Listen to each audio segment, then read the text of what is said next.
La garnison amoureuse, un film de 1933 de Max de Vaucorbeil, scénario et dialogue de Jean Boyer, avec dans les rôles principaux Betty Stockfeld, Janine Méret, Pierre Brasseur, Fernandel, Raymond Cordy, Lucien Barou et Emos.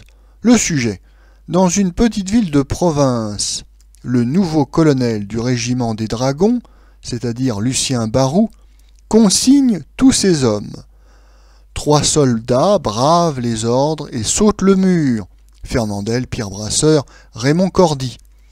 Mais le colonel devient indulgent grâce à l'intervention du général qui n'est pas resté insensible au charme d'une jeune américaine, Betty Stockfeld.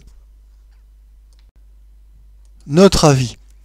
Dans le film Angèle en 1934, Fernandel prouvera qu'il peut jouer des rôles sérieux dans des films qui ont une prétention artistique. Mais avant cette révélation de 1934, Fernandel va être cantonné à beaucoup de comédies légères et notamment de films comiques troupiers. En 1932, nous avons Les Gaîtés de l'Escadron, puis en 1933, nous avons donc toute une rafale de films militaires, Le Coq du Régiment, L'Ordonnance, et puis cette garnison amoureuse. Ce film n'est ni meilleur ni pire que les autres. Le seul véritable bon film comique troupier tourné par Fernandel, ça sera sous la direction de Christian Jacques en 1937, Les Dégourdis de la 11e.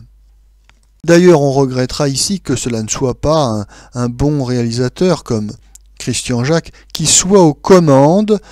Dans La garnison amoureuse, le réalisateur c'est Max de Vaucorbeil. Bon, c'est un réalisateur anonyme et très conventionnel, et le film est tourné sans grande imagination. Autre défaut, le film n'est pas au service exclusif des facéties et des clowneries de Fernandel. Le film raconte l'histoire d'un trio de soldats, un trio comique composé de Fernandel, mais aussi de Pierre Brasseur et de Raymond Cordy.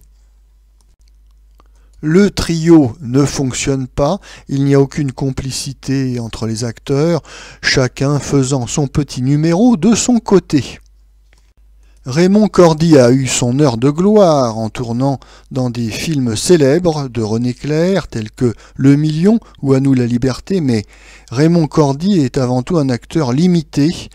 Il a un jeu toujours dans la même tonalité, il joue toujours le même rôle, il est donc assez répétitif et manque de caractère.